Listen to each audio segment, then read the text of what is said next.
The planet didn't have a name on any human chart. Not an official one, anyway. The Galactic Cooperative had catalogued it as Meridian 7, a dry rock 2-star systems past the Varan border, mostly canyon country, red clay cliffs, and a sun that sat low on the horizon for 22 hours of a 30-hour day, bleeding orange across the dust like something that had been wounded and never healed. It was the kind of place that made you feel small before you even stepped outside. The kind of place that existed to remind you that the universe didn't care whether you made it home. Sergeant Elias Cord cared. That was the problem his commanding officer had told him more than once. You care too much, Cord. It makes you slow, maybe. But it also made him thorough, and thorough had kept his boots alive on 3 different campaigns across 2-star systems. He was 34 years old, had been in the Expeditionary Ground Corps for 11 years, and had the kind of quiet in him that only comes from seeing enough loud things to stop flinching. Brown-skinned, broad across the shoulders, with cropped dark hair going gray at the temples and a scar along his jaw that a Varan blade had put there 4 years ago. He didn't talk much. He noticed a lot. He was noticing right now that his extraction shuttle had been shot down. The crash was 40 minutes behind him. A salvage mission gone wrong when a Keth Syndicate patrol had locked onto their transponder signal and lit them up before the pilot could pull evasion. The pilot hadn't made it. Neither had the 2 other soldiers who'd been aboard. Cord had made it because he was the one who'd strapped his harness tightest and braced on the right side of the hull, and because he had the kind of luck that didn't feel like luck. The kind that lets you survive things your friends don't, and then makes you carry that. He'd pulled what he could from the wreck. His service carbine, though the battery pack was down to 60%, a trauma kit, 2 ration bars, his field comm, which was dead. The crash had fried the long-range module. Short-range was still alive, 100-meter radius at best. He'd set the wreck's emergency beacon before he left. Someone would come. It might take 12 hours, it might take 48, but someone would come. He needed somewhere to be in the meantime. The canyon country of Meridian 7 didn't offer much cover, but the surveyor map in his wrist display, cracked screen, still functional, showed a structure 2.3 kilometers northwest. A civilian designation. Some kind of welfare installation. He'd set out for it on foot, moving through the low red light of the planet's endless dusk, keeping to the canyon walls, watching the sky. The Keth didn't usually leave a patrol behind. Usually. He wasn't counting on usually. He smelled the smoke before he saw the building. Not burning structure smoke, cook-fire smoke, small and controlled, the kind someone makes when they're trying to keep warm without making a visible plume. The structure resolved out of the canyon haze as he came around a rock shelf, a long, low building of pale clay and reinforced composite set back against a cliff face. Narrow windows, a high perimeter wall partly crumbled at the east corner, a hand-painted sign above the gate in 3 scripts, one of which Cord could read, Cooperative Common. Varan Cooperative Orphanage and Care Station, Meridian 7. An orphanage. He stood at the gate for a moment, looking at it. There was a heavy crossbar on the inside, and someone had piled debris against the gate from within, not maintenance neglect but deliberate barricade work. Someone had stacked crates and broken furniture against the lower gate posts. Someone small, from the look of the handiwork. He knocked 3 slow, even knocks. Silence. I'm human, he said in Cooperative Common, the trade tongue he'd learned in his 2nd deployment. His accent was probably terrible. I'm not armed at the gate, I'm holding both hands up. My shuttle crashed 2.3 kilometers southeast. I need shelter. More silence.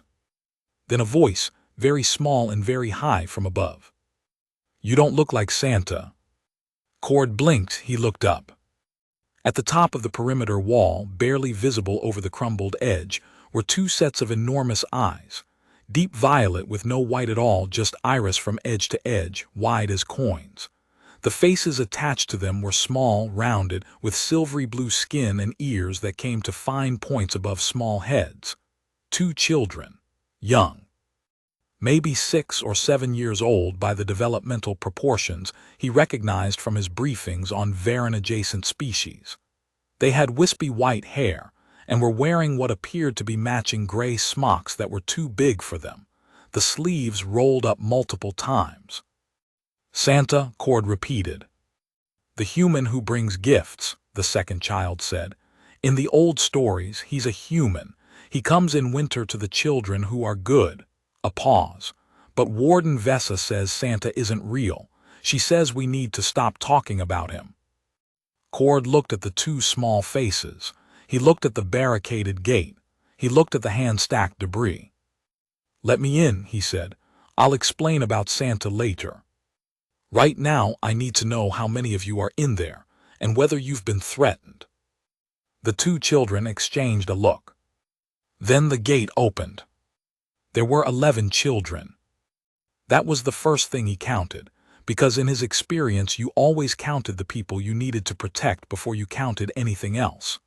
11 children, ranging in age from what he estimated as 4 years old to roughly 12. All of them were varan-adjacent. The silver blue skin, the wide violet eyes, the pointed ears, the white or silver hair. Small, delicate builds, which he knew from his briefings meant nothing about resilience. Varan-adjacent species were physically tougher than they looked, with a skeletal structure more flexible than a human's and a pain threshold that made medics second-guess their dosages. But they were children, and they were frightened. The second thing he counted was the adults. There was one adult, standing at the back of the main room with her arms crossed and her chin up, watching him with an expression that had made its peace with danger a long time ago. She was older, maybe 60 in the local reckoning, which might translate to anywhere from 40 to 80 in human years. Taller than the children, of course, but still shorter than Cord by half a head. Her silver hair was pinned back severely. Her skin had the deeper blue-silver tone of age. Her violet eyes were steady. Warden Vessa, she said by way of introduction, not a question. Sergeant Elias Cord, he said. Earth Expeditionary Corps detached. My shuttle was shot down by a Keth patrol. He let that land. How long have you been in lockdown? Her jaw tightened slightly. 19 hours. What triggered it? A Keth syndicate scouting party came through the canyon 2 days ago, she said. They didn't enter the compound, I don't believe they saw it. But yesterday evening one of them came back, alone, on foot. He walked around the perimeter wall for 20 minutes. Then he left. That's a marker pass, Cord said. They're logging the site. The rest of the party will come back. I know what it is, Vessa said without heat, just flatly. He looked at her. How many weapons do you have? She opened a cabinet beside the door and showed him. 1 emergency flare launcher, civilian grade. 4 handheld distress beacons, the short-range kind that pinged a signal but couldn't receive or communicate. A fire suppression tool that could theoretically be used as a pressurized spray. He nodded slowly. My carbine has 60% battery, he said. My emergency beacon is active at the crash site. Standard extraction protocol says someone will sweep for it within 48 hours. And if the Keth come before 48 hours? Then, Cord said, we have a different conversation. A small hand tugged at his sleeve. He looked down. The child was the younger of the 2 who'd let him in, the one who'd asked if he was Santa. She was looking up at him with those wide violet eyes, holding a slightly battered cloth figure in one hand. The figure appeared to be homemade, stitched from gray fabric, with a rough approximation of a round human face embroidered on it. Is it true, she asked very seriously, that you're not Santa? My name is Cord, he said. She considered this. That's not Santa. No. She considered further. Are you good like Santa? Cord crouched down so he was on her level. Behind her, the other children had drifted closer. Not crowding, just orbiting, the way children do when something new and uncertain has entered their world, and they haven't decided yet whether to be afraid of it. "I'm going to try to be," he said. She seemed to accept this as a reasonable answer. She held out the cloth figure. "This is Santa," she said. "Warden Vessa says he isn't real, but Leary made him and she says he is real. She says the stories are true and that he comes to children who need him." She looked at the figure, then at Cord. "Do you think children like us could need him enough?" Cord looked at the handmade figure, then at the 11 children, then at Warden Vessa, who had looked away. "Tell me your name," he said. "Mivy," the child said. "Mivy," Cord said. "I think children like you need someone, and I think sometimes the someone who shows up isn't exactly what you expected." Part 2, the night. He spent the first 2 hours doing what soldiers do before a fight. He learned the ground. The compound was larger than it looked from the gate, 3 connected buildings behind the main facade, all of them single-story, built low into the cliff face to use the rock for insulation. The main building held the common room, kitchen, and infirmary, a single cot, a locked supply cabinet, minimal but not empty. The second building held the children's dormitory, 12 small cots in 2 rows, the walls covered in drawings, most of them in blue and silver crayon, most of them depicting the same subject. A large, round figure in a red coat with a white beard, carrying a bag. The third building was storage and had no exterior windows. He noted the entry points. The main gate barricaded, 1 choke point, 2 narrow windows on the east wall, too small for an adult to breach without noise. The storage building's ventilation grate, too small, and a low door at the back of the second building that opened onto a narrow passage between the compound and the cliff face. The passage ended in a rock slide, impassable, which meant it was safe from entry but also useless as an exit. He noted the lighting, dim emergency strips inside, no external illumination. The Keth, if they came, would come in darkness. So would he. He set up 3 alert points. A tripwire of small, empty tins strung across the main gate approach, low-tech, completely reliable. His carbine on the table in the main room with a line of sight to the gate, and Vessa herself at the dormitory door with the flare launcher. "You want me to shoot flares?" Vessa said. "I want you to be ready to shoot flares," Cord said. "Aimed at the ceiling, not at people. If the flare launcher fires inside a closed room, it'll blind everyone in it for 40 seconds. That includes me. Use it only if I tell you to or if I'm down. And if you're down, then you use everything you have as loud as possible for as long as possible," Cord said. "You want to make noise. A Keth raiding party is here for quick, quiet acquisition. They don't want a fight that draws attention. Noise is your weapon." Vessa looked at him steadily. "You've done this before." "Yes." "How often do you win?" He met her eyes. "Often enough." She nodded, once, the kind of nod that doesn't mean she believed him but means she decided to act as if she did. In his experience, that was the more useful of the two. At the 14th hour of lockdown, the children were supposed to be asleep. They weren't. Cord was sitting in the main room, carbine across his knees, watching the gate through the narrow slit of a window when he heard the soft pad of small feet. He didn't look around. A moment later, Mivy appeared at his elbow, wrapped in a blanket, dragging the cloth Santa figure behind her. "You should be in the dormitory," Cord said quietly. "I can't sleep," Mivy said. She settled cross-legged on the floor beside his chair as if this were a perfectly normal place to be at midnight. "The others can. Leary and Sen are asleep. Even Darrow is asleep and he never sleeps." She looked up at Cord. "Are you scared?" "A little," Cord said. She seemed surprised. "You don't look scared." "Scared looks different on different people," he said. "On me it looks like being very still and paying attention." She thought about this with the deep seriousness of a child processing something genuinely new. Then she held up the cloth figure. "Santa is never scared in the stories." The stories leave some things out. Like what? Cord glanced down at her. Like the part between when he decides to show up and when he gets there, he said. That part is cold and long and not very exciting to read about, but it's the most important part. Mivy turned this over, because that's the part where he could give up. That's the part where he could give up, Cord agreed. She was quiet for a moment.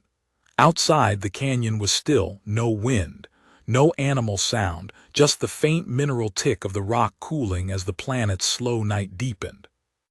Warden Vessa says the stories aren't real, Mivy said finally. She says human gift givers who come for orphans aren't in the world. She says in the world there are only trade agreements and resource allocations and charity rosters, and none of those have us on them. She said it with the flat precision of a child who has memorized something she was told, word for word, because the words hurt enough to stick. She says we need to stop believing. Cord was quiet. Do you think she's right? Mivy asked. He thought about it honestly. That was the thing about children who'd been told the world was hard. They could tell when an adult was giving them the comforting lie versus the real answer. Mivy was watching him with the particular attention of a child who had learned to read faces for truth. I think Warden Vessa has been taking care of 11 of you, alone, on a planet without enough resources, for long enough that she can't afford to believe any more, Cord said.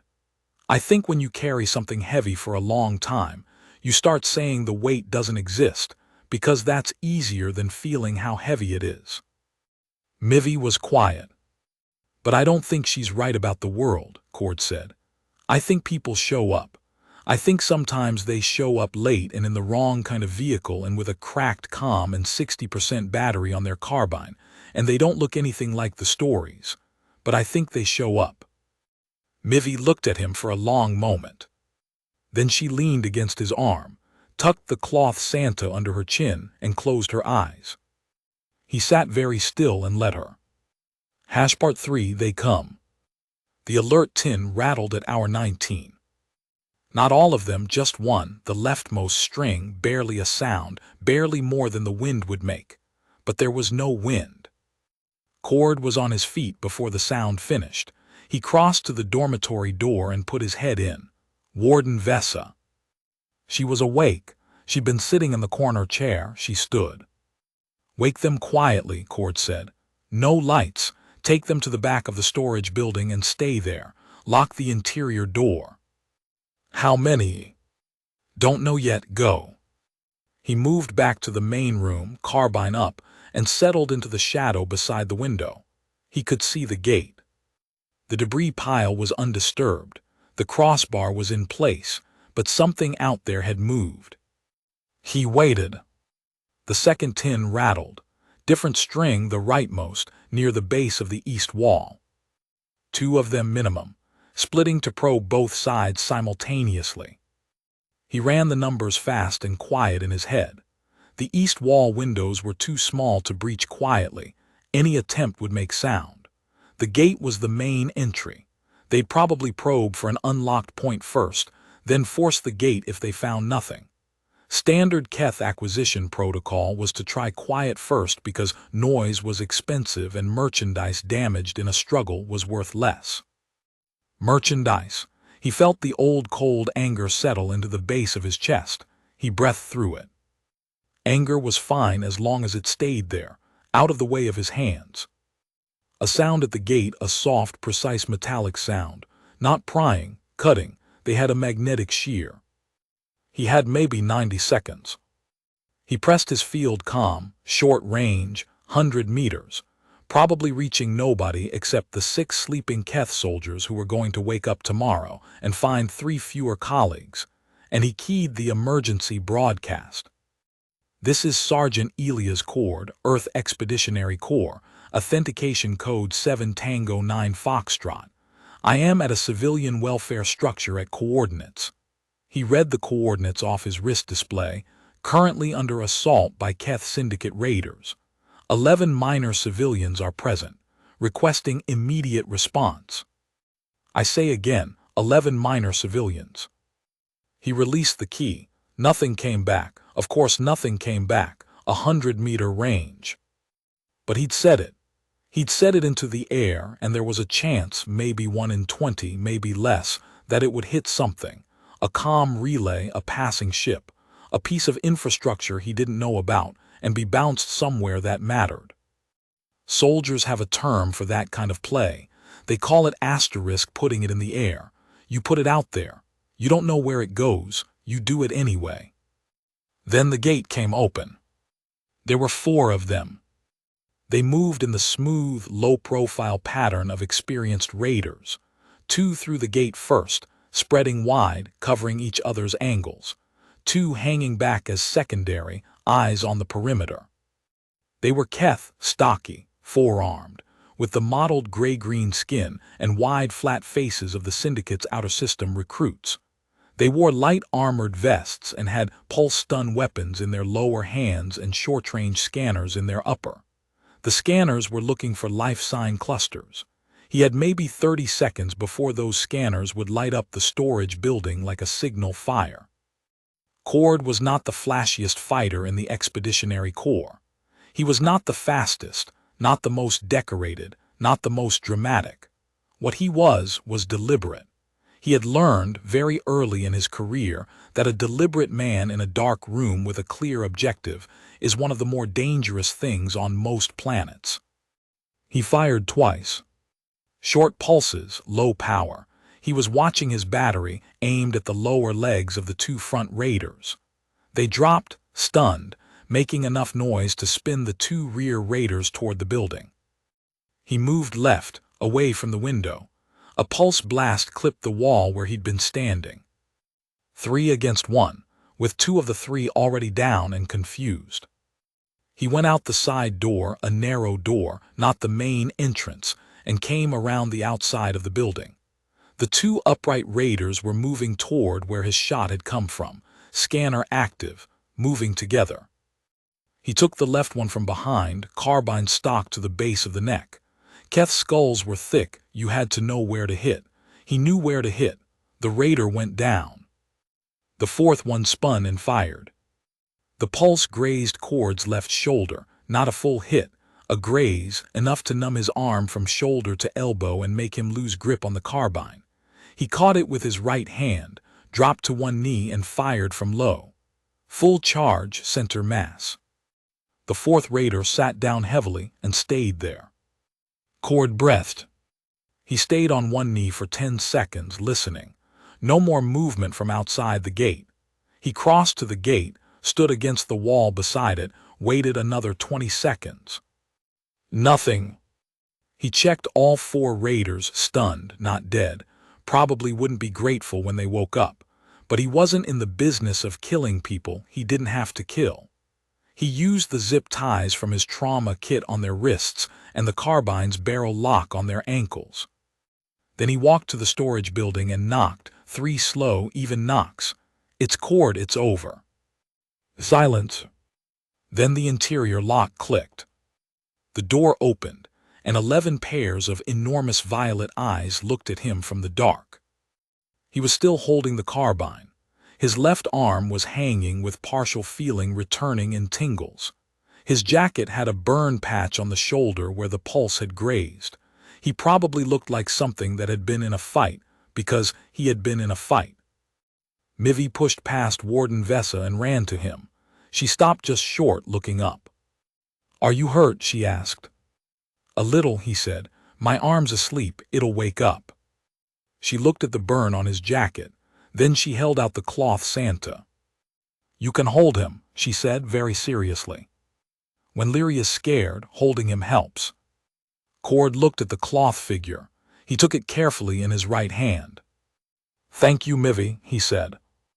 Behind her, Warden Vessa was looking at him. Not at the downed raiders, she'd seen the raiders. She was looking at him, at the cloth figure in his hand. Her expression had shifted into something she was visibly fighting to hold level, something that had been waiting behind the flatness for a long time. "There are 4 of them," Cord said. "Secured.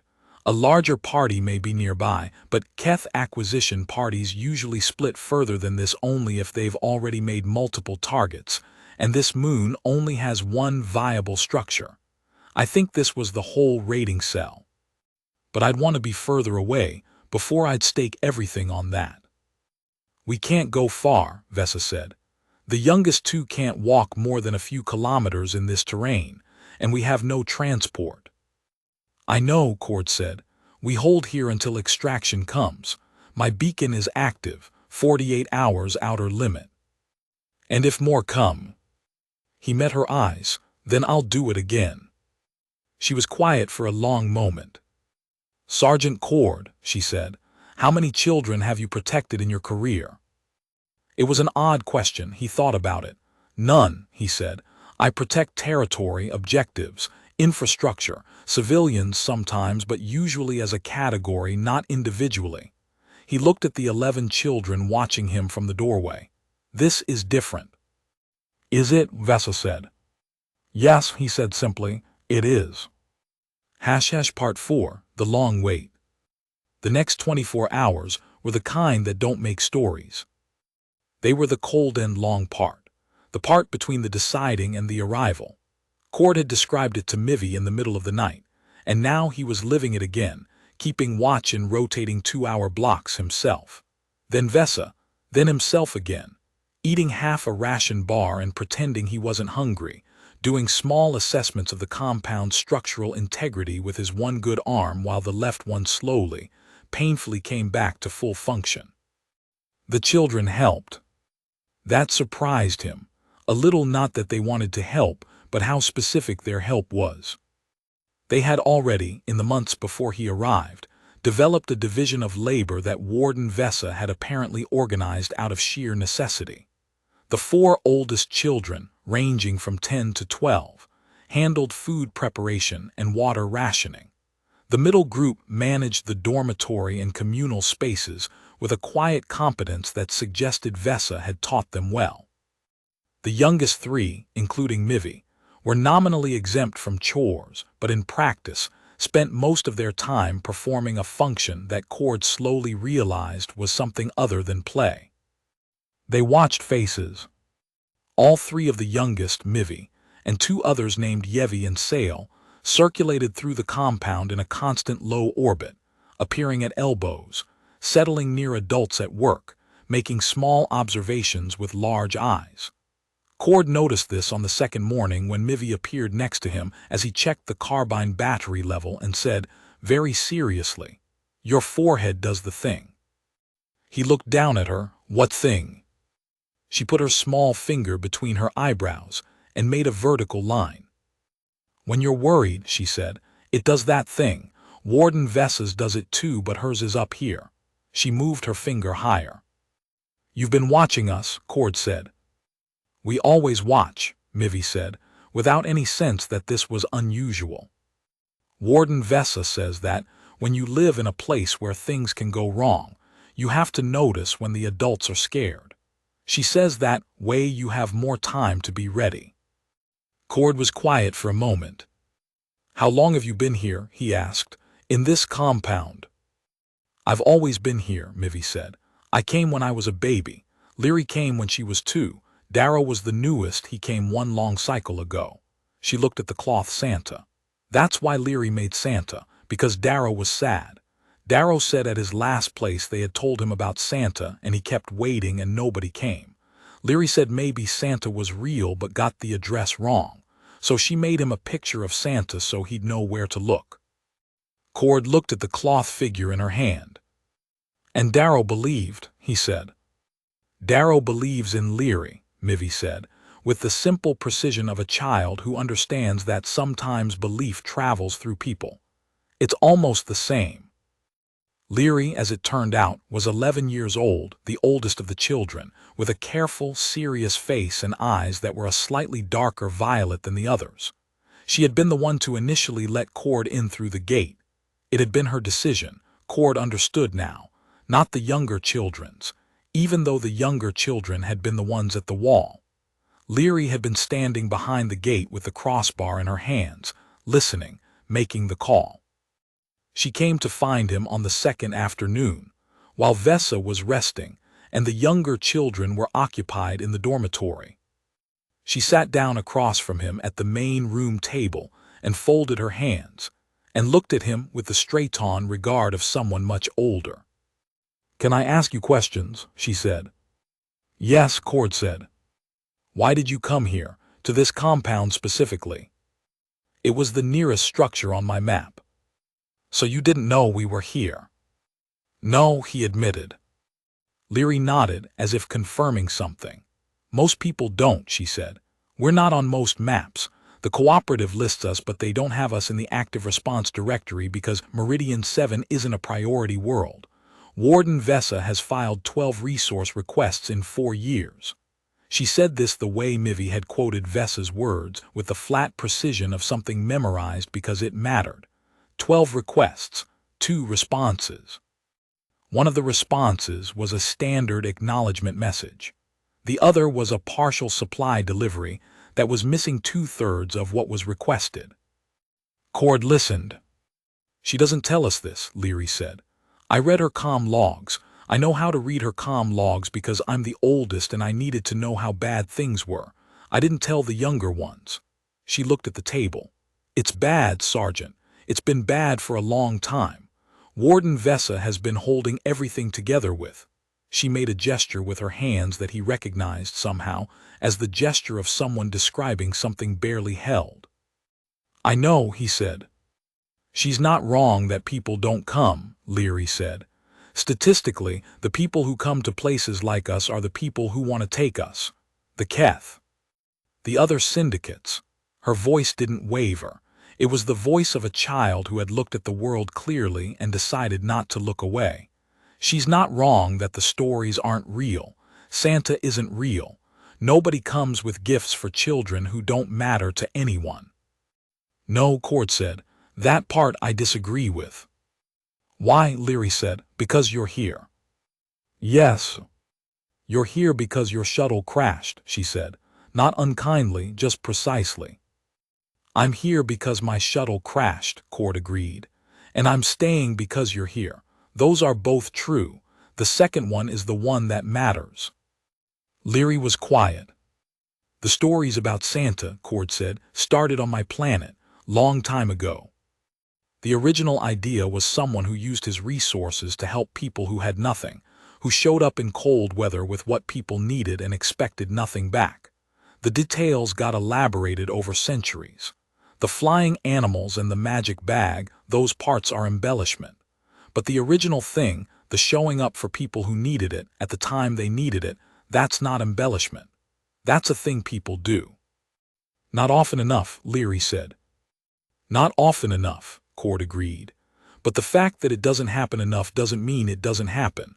Sometimes it happens late and unplanned and by accident. Sometimes the person who shows up has a cracked comm and 60% battery and one numb arm." He looked at her. "That still counts." Leary looked at him for a long moment. "Is someone coming?" she said. "After you, I mean. Is someone actually coming for us?" "I don't know," Cord said.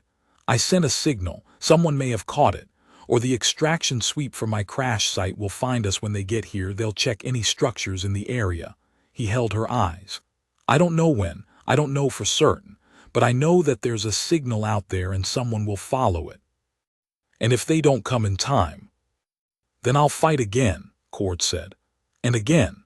And I'll keep fighting until my battery is at 0, and then I'll fight some other way. Because that is what you do when there are 11 children behind you." Leary was very still. Then she said, in a voice that was smaller than her usual voice, a voice that was her actual age, which was 11, "Do you promise?" He met her eyes. "I promise," he said. Part 5, What Comes Out of the Sky. The signal had reached something. He found out at hour 37 when his dead field comm suddenly crackled and said, in cooperative common with a very slight Varan accent, "Emergency signal received. Coordinates confirmed. ETA 6 hours, please identify." Cord was on his feet before the second sentence finished. He pressed the key. Sergeant Elias Cord, Earth Expeditionary Corps. I have 11 minor civilian dependents and 1 adult caretaker at a cooperative orphanage station. 4 Keth raiders, secured, require collection. We need extraction for the civilians. Full child welfare protocol, not military transport. A pause. Confirmed, Sergeant. Sending welfare-certified crew, 6 hours. He released the key.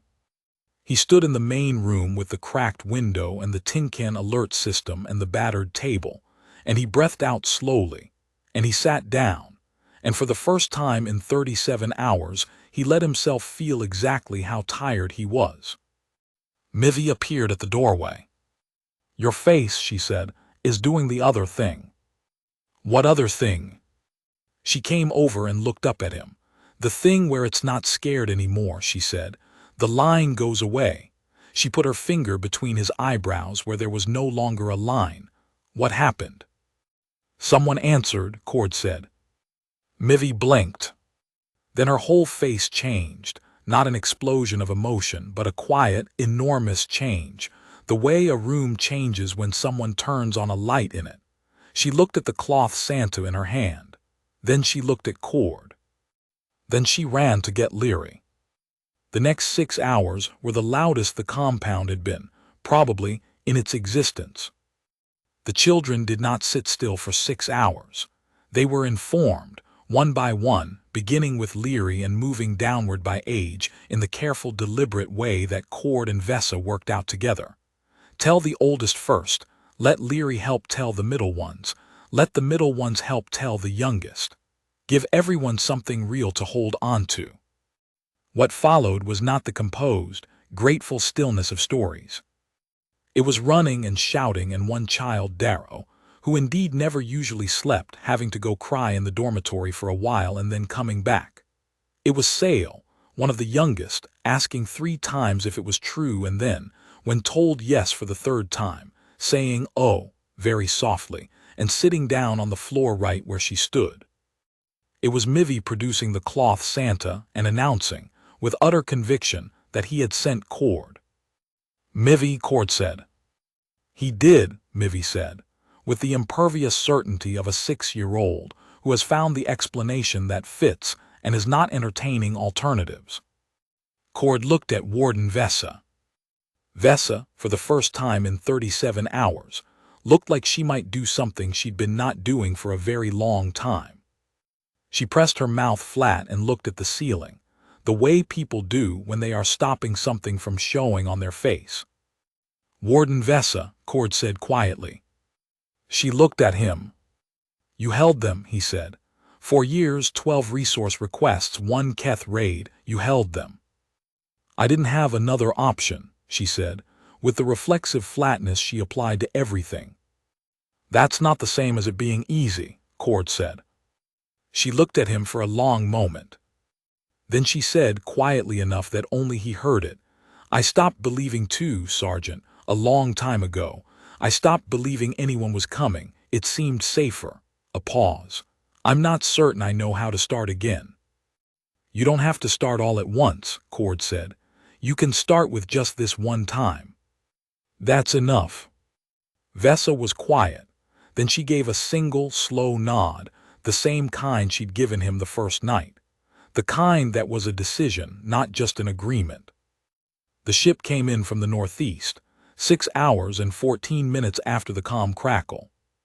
It was a cooperative welfare transport, blocky and practical, with broad stabilizing wings and a painted child safety yellow stripe along the hull. Not military, not fast, but real and on the ground, and the crew that came down the ramp were 3 Varan-adjacent medics in clean gray jackets with the cooperative welfare symbol on their shoulders. Cord stood at the compound gate and watched them come. Behind him, 11 children were absolutely not staying inside the way he'd asked them to. The medics saw the children at the gate and slowed. Cord made a brief hand signal, *friendly, civilian, proceed, and they came forward. Mivy pushed past Cord's elbow and looked at the medics with her enormous violet eyes. She held out the cloth Santa. He sent someone, she announced. The lead medic, a middle-aged woman with a kind face and a data tablet, looked at the cloth figure, then at Cord. Did he? She said. He did, Mivy confirmed. She turned and looked at Cord. Tell her. Cord looked at the cloth figure. He looked at Mivy. He looked at the medics and the yellow-striped ship and the 11 children crowding the gate. She's right, he said. He sent someone. The lead medic looked at him with a carefully professional expression that was losing ground to something warmer by the second. Sergeant Cord, she said, reading his ID tag, you should have our team look at that shoulder. In a minute, Cord said.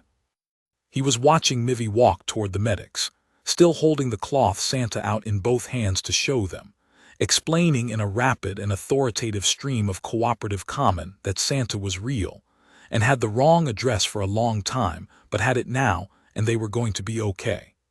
Behind her, Leary had taken Darrow's hand without any ceremony, the way older children do with younger ones when something has ended well. The middle children were spilling out past them, moving toward the ship with the uncertain, testing steps of children who don't quite believe a good thing is solid yet. Warden Vessa came and stood beside Cord. What happens now? She said. The medics will assess, Cord said. Standard welfare protocol, they'll take you to a transit station, file a full report, and from there you'll be placed in a proper support network. 12 resource requests on record. It's going to be harder to keep you at the bottom of the priority list once you have an incident report with 4 secured Keth raiders in it. Vessa looked at the yellow-striped ship. And you? My extraction crew will follow the crash site beacon. I'll go with my unit. A pause. You'll forget us, Vessa said, not accusatory. Just the voice of someone who has learned to expect endings. No, Cord said. She looked at him. I won't forget 11 children and the woman who held them together for 4 years, Cord said. That's not the kind of thing you forget. Vessa was quiet. Then, the girl, Mivy. She nodded toward where Mivy was still deep in conversation with the lead medic, her cloth Santa gesticulating emphatically in her small hands. She's been waiting a very long time to be right about something. She was right, Cord said. She was right, Vessa said. And this time the thing she'd been keeping off her face showed on it, briefly, old and tired and grateful, and something else that had no name but lived in the space where 4 years of alone gets replaced, all at once, by being found. Epilogue, the address. 3 months later, a package arrived at the transit station where Warden Vessa and the 11 children were waiting on their welfare placement. It was a box, standard Expeditionary Corps shipping format, addressed in handwriting rather than print. Inside were 11 smaller parcels, one for each child, each one labeled with a name. Inside each parcel was something different, a puzzle, a book, a small mechanical model, a drawing kit, a star chart with annotations in a blocky, deliberate hand that had clearly been written by someone who did not consider himself a writer. At the bottom of the box, under all 11 parcels, there was a 12th item, a note, single page in the same handwriting. Vessa. The incident report filed. Meridian 7 is now on the active response registry. You should see an actual resource allocation within 60 days. Tell Leary I found 12 resource requests in the Corps shared civilian incident database. All 12 are logged. They weren't ignored. They were sitting in a routing backlog. That's not the same as nobody hearing. Sometimes the signal bounces somewhere you can't see. Tell Mivy the address was in the system the whole time. Cord. There was a postscript. I am keeping the cloth figure. I hope that's acceptable. I need the reminder. Mivy received this information with the equanimity of a child who had never doubted the conclusion, only the timing. She went to find Darrow and told him very seriously that the address had been correct all along, and Darrow, who had learned to believe through Leary, and through Leary had learned something about humans, said, I know.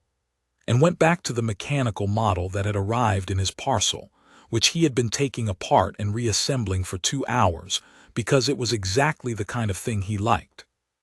Leary read the note 3 times, then she folded it carefully and kept it. She was 11 years old, and she had known for a long time that the world was harder than Stories said, and she had told that truth to herself to be ready, and it had kept her ready. But the note went in her pocket. And when the welfare placement came through, and the transport came, and the 11 children and Warden Vessa boarded it to go somewhere new, somewhere that was on the active response registry, somewhere that knew they existed, somewhere that would send a real supply delivery this time, a full one, Leary had the note with her. Just in case she needed reminding. Just in case the 4 headline came back. Put it in the air, she had decided, reading it, even when you don't know where it goes. Even when you can't see it landing. It's enough. The cloth Santa, handmade from gray fabric by an 11-year-old who understood that sometimes you have to build the thing you need, currently sits on a shelf in a room at the Earth Expeditionary Corps Forward Station, Varen Sector, alongside a cracked field comm and a half-depleted carbine battery. Sergeant Cord, when asked about it, says it's a reminder. He doesn't say of what, but the medics who have been in the room have noticed that the thing on his forehead, the worry line, the thing that comes when the stakes are real, is quieter now than it used to be. Some burdens sit differently when you know what they're for. End. Story metadata **. Word count ~10 100 words. Duration at 160 WPM. Minutes. Stream wholesome found family W. Strictly zero romance. Engine G+C. Band tropes check. No romance near children, no adult-child mixing. Human hero is moral and protective, not coercive, no explicit content. Variety dimensions. Lone soldier, desert canyon, compound, slavers, captors, antagonist, multiple orphan children. Protective heroic plus tearjerker, reunion doubters, silenced ending.